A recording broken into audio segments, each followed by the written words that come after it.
могу открыться, слов я не найду.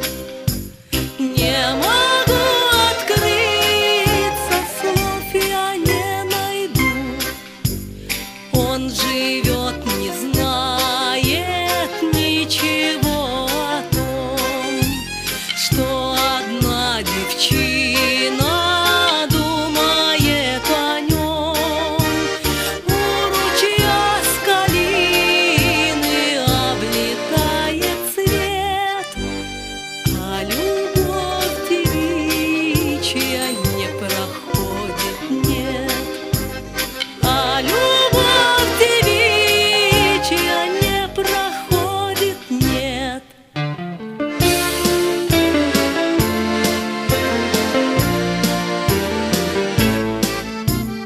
А любовь девичья с каждым днем сильней. Как бы мне решиться рассказать о ней? Я хожу, не смею волю дать словам.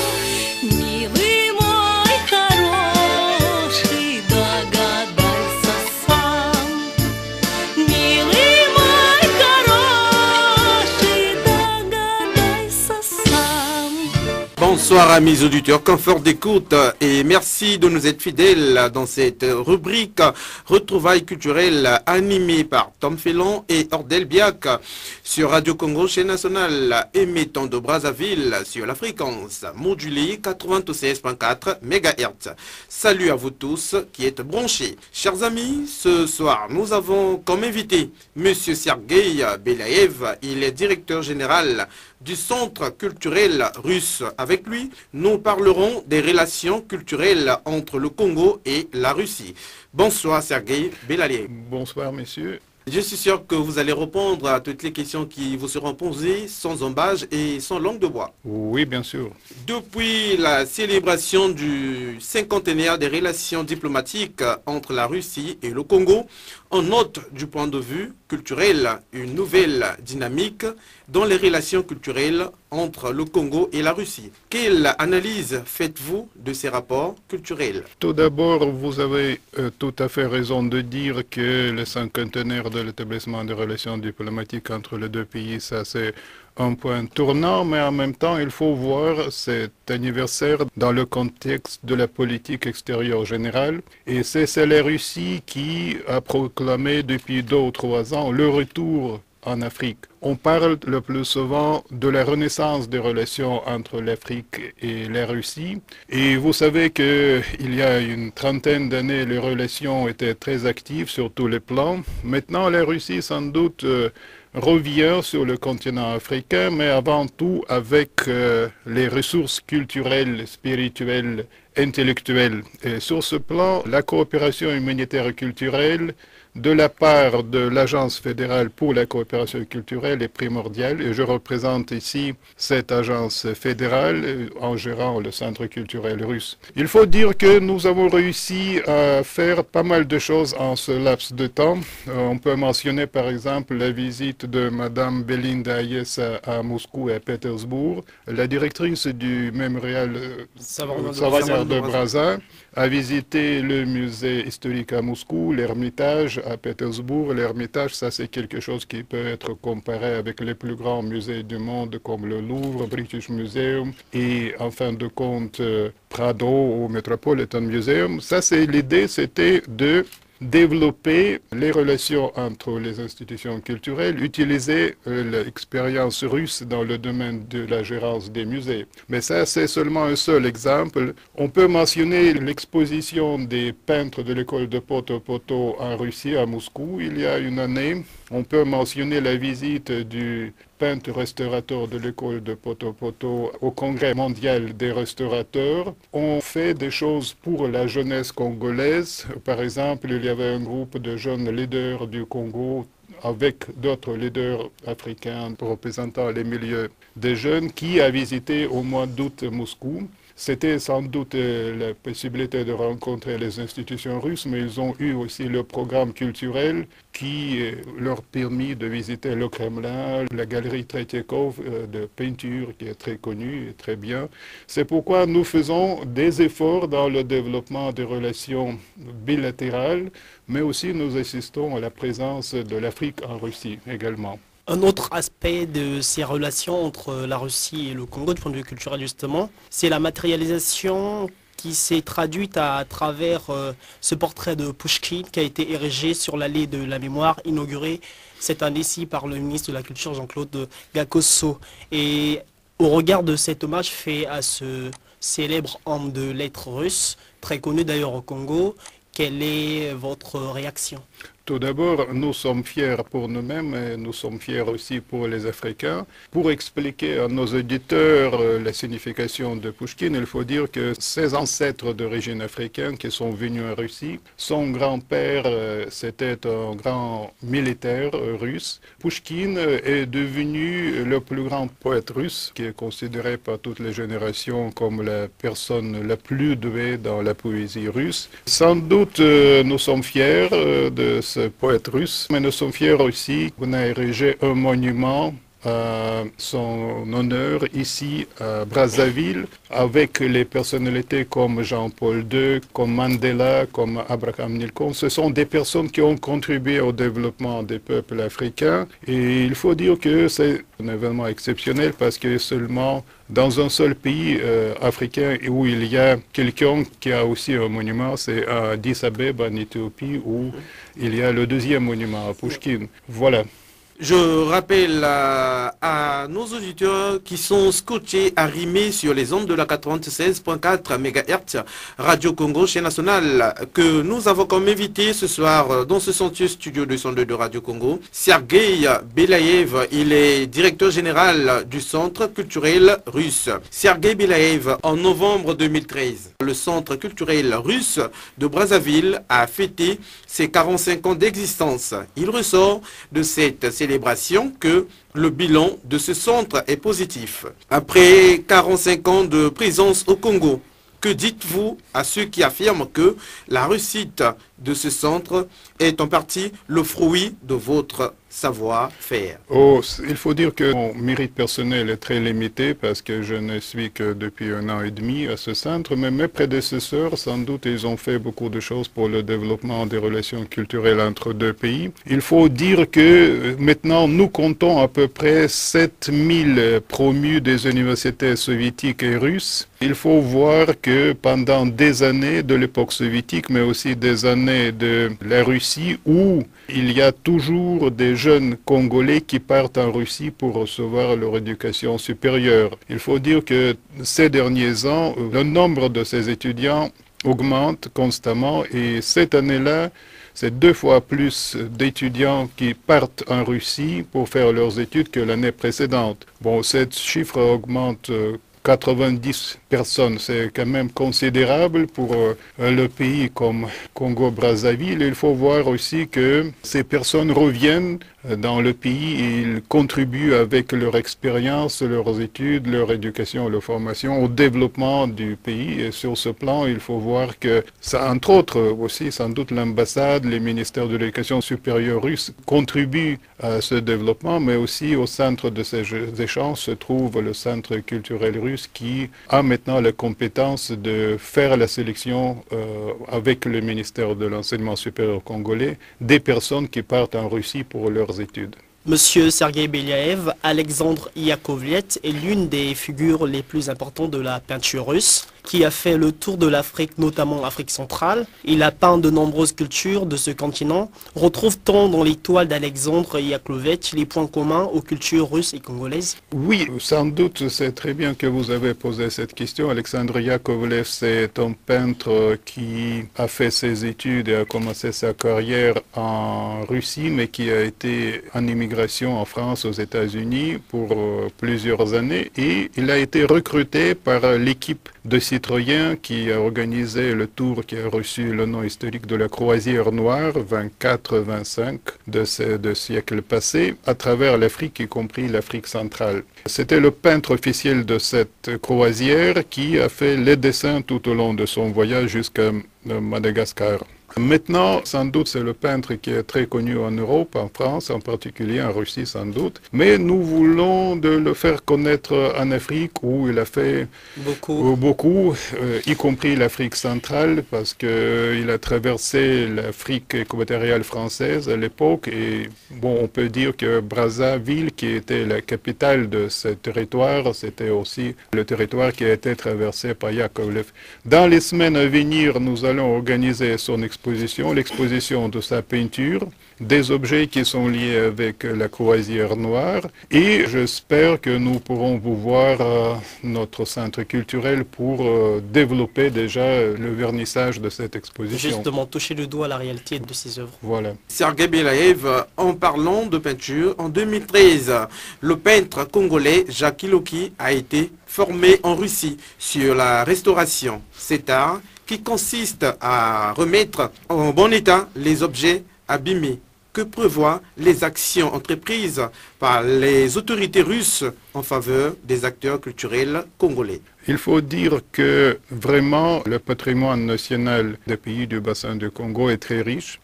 Ce sont les sculptures en bois, c'est la peinture, ce sont les objets artisanaux, mais ils sont faits en bois. C'est la matière qui s'abîme facilement, qui n'a pas de longévité et sur ce plan, la restauration, la sauvegarde, la protection de ces œuvres reste une tâche importante. Comme nous sommes responsables pour toute la région, j'ai voyagé dans les pays comme Congo, Kinshasa, Libreville, Cameroun. Et il faut dire que ce problème existe dans pas mal de musées de cette région. Et sans doute la préparation des spécialistes en restauration, de la peinture, de la sculpture en bois, c'est une question très importante. Nous explorons les possibilités des échanges entre les restaurateurs russes et les restaurateurs africains, y compris les restaurateurs congolais.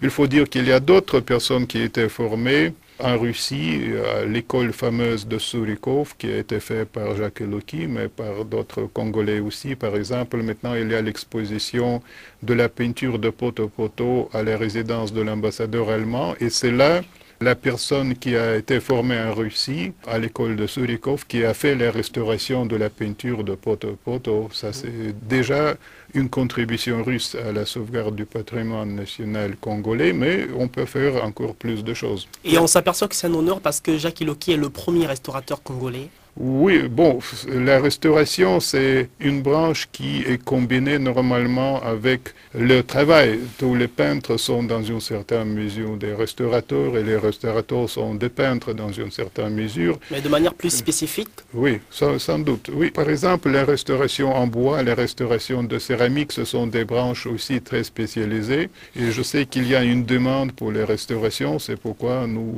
essayerons de faire de notre mieux pour assister Congo sur ce plan. Grâce au voyage d'information organisé par l'Agence internationale de la Fédération de Russie en août 2014 au profit des jeunes leaders africains, dont 7 ont pris part à cette activité, on s'aperçoit que ces jeunes Congolais ont découvert le Palais des Armures, la galerie Tretiakov, qui est quand même historique du point de vue de la richesse culturelle dont détient Moscou, mais également le Kremlin.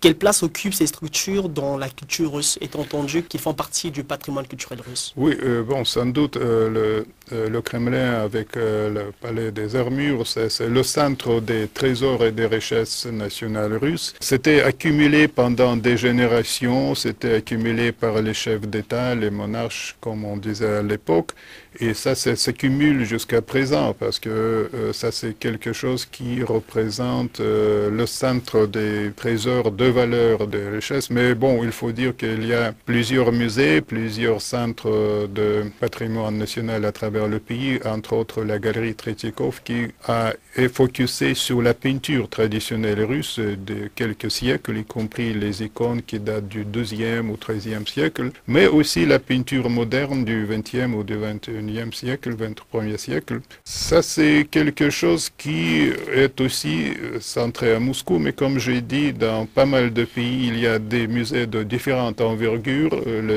Construction, l'ouverture de musées, ça c'est typique pour de petites villes aussi, pour des villes provinciales. Parfois, ce sont les musées privés. La population russe s'intéresse à la culture, à l'histoire. C'est pourquoi il y a cette tendance de répartir les richesses nationales, le patrimoine national entre différentes villes. Les grands musées partagent leurs richesses avec des villes provinciales. Mais bon, comme je dis, il y a l'initiative privée quand on ouvre de petits musées dans des villes de petite taille. C'est-à-dire, même si le Kremlin et le Palais des Armures restent le centre des richesses du patrimoine national, ça, c'est quelque chose qui sert à tout le monde et j'espère que nous pourrons voir dans notre centre des films sur le Kremlin avec les richesses qui sont accumulées dans cette forteresse ancienne. Nous rappelons à nos auditeurs qui sont branchés sur Radio Congo Chaîne Nationale que ce soir nous avons comme invité Sergueï Belaev. Il est directeur général du Centre culturel russe. Le festival panafricain de musique, en sigle FESPAM, se tiendra au Congo en 2015. Sergueï Belaev, maintenant que les relations russo-congolaises vont bon trait, verrons-nous des artistes russes sur la scène du FESPAM? Oui, il faut dire que l'année passée, nous avons eu déjà l'invitation d'un expert en musique russe qui est venu pour participer dans un séminaire sur la protection des instruments musicaux qui a eu lieu en marge de ce festival. Bon, pour inviter un groupe musical, c'est beaucoup plus compliqué parce que ça, c'est quand même les ressources financières qui sont nécessaires pour tout un groupe de musiciens ou de chanteurs, mais nous faisons de notre mieux et je pense que pour la première fois dans l'histoire, l'année prochaine, lors du festival, nous aurons la possibilité d'inviter des musiciens, des chanteurs russes. Mais mon idée personnelle, si je peux partager ce secret avec vous, c'est inviter des Africains qui sont devenus des stars en Russie, parce qu'il y a quelques musiciens d'origine africaine qui font carrière en Russie, en français, en anglais ou en russe. Et je pense que leur présence pourrait être spectaculaire du point de vue de métissage des cultures russes et des cultures africaines. Bon, si je réussis, on pourra avoir des chanteurs de ce type-là. Outre le FESPAM qui est une vitrine de la musique africaine, mais également un grand rendez-vous culturel qui offre un cadre de partage d'expériences entre les artistes africains, mais également ceux venus d'ailleurs, notamment de l'Europe, dans le cadre du brassage des cultures qu'envisagent les autorités russes. Nous, notre travail principal, c'est faire propager la culture russe ici, de la faire connaître. Bon, nous avons organisé des semaines du cinéma russe pendant une année et demie, 2 fois à la télévision nationale congolaise. Il y avait des semaines du cinéma russe à Kinshasa, à Kasaï aussi, à l'initiative de la mairie de la ville de Kananga, à Congo-Kinshasa. Nous avons organisé une semaine du cinéma russe. Ça, c'est par exemple la présence russe ici. Je ne parle pas déjà des expositions que nous avons ou des experts qui viennent ici. Mais pour le brassage des cultures, sans doute, nous devons faire connaître la culture africaine et plus particulièrement congolaise en Russie. Comme j'ai dit, il y avait des peintres de l'école de Poto qui ont exposé leurs œuvres en Russie. On essaye de faire connaître mieux le Congo pour les buts touristiques. Nous publions les formations sur le Congo sur Internet, par exemple, ce qui est entre nos forces, sur Facebook, sur notre site. Nous diffusons les images, nous invitons les journalistes qui viennent ici, qui étudient sur place la culture, et ces journalistes sont un peu nos émissaires en Russie qui peuvent partager leur expérience du Congo, qui change d'image parce que parfois l'image des pays africains est un peu catastrophique, comme l'image de la Russie semble parfois catastrophique en Afrique. Justement, la présence de jeunes en Russie ou la présence des Russes en Afrique, ça donne la possibilité de changer d'image d'un continent d'un côté et du pays de l'autre côté. Nous sommes arrivés au terme de notre entretien. Sergueï Belaïev, un dernier message auprès des autorités culturelles russes et congolaises. Le message est très clair parce que il y a des bases normatives entre les deux pays. Monsieur Gakoso a visité la Russie il y a 3 ans et il a signé le mémorandum sur la coopération culturelle. Les autorités congolaises font leurs efforts, les autorités russes font aussi leurs efforts pour réaliser ce protocole, le remplir avec le contenu précis et concret. Et ce qui nous reste, c'est seulement de mettre plus d'efforts pour réaliser ces projets. Je pense que nous pourrons réussir à faire encore beaucoup plus de choses. Comme j'ai dit tout au début de notre émission, nous vivons à l'époque de la renaissance des relations entre l'Afrique et la Russie. Nous survivons l'époque du retour russe en Afrique. Je pense que nous aurons toutes les opportunités pour approfondir les échanges culturels aussi. Merci Sergueï Belaïev d'avoir échangé avec nous dans cette rubrique Retrouvailles culturelles. Encore une fois, merci chers amis d'avoir écouté cette rubrique avec beaucoup de bonheur. Était au micro Tom Félon et Ordel Biak. La coordination était de Justine Kinouani et Parfait La Savane. Sans oublier Valda Saint-Val, le frangin de tous. On se retrouve prochainement. N'oubliez pas que le rendez-vous de Retrouvailles culturelles, c'est chaque samedi. Vous êtes culturel, vous souhaitez passer dans cette rubrique Retrouvailles culturelles. Appelez-nous au 06 670 31 93 ou encore au 06 833 29 32.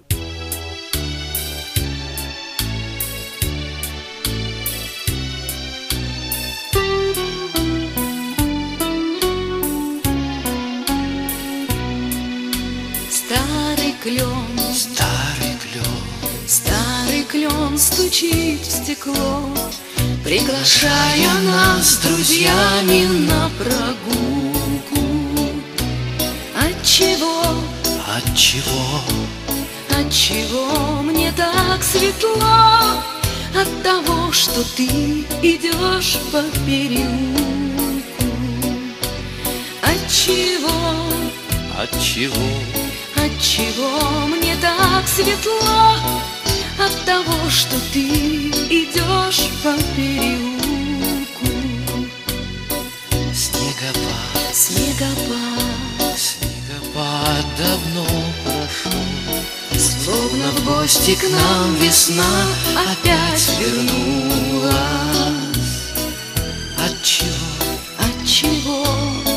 Отчего так хорошо? От того, что ты мне просто улыбнулась. Отчего так хорошо? От того, что ты мне просто улыбнулась.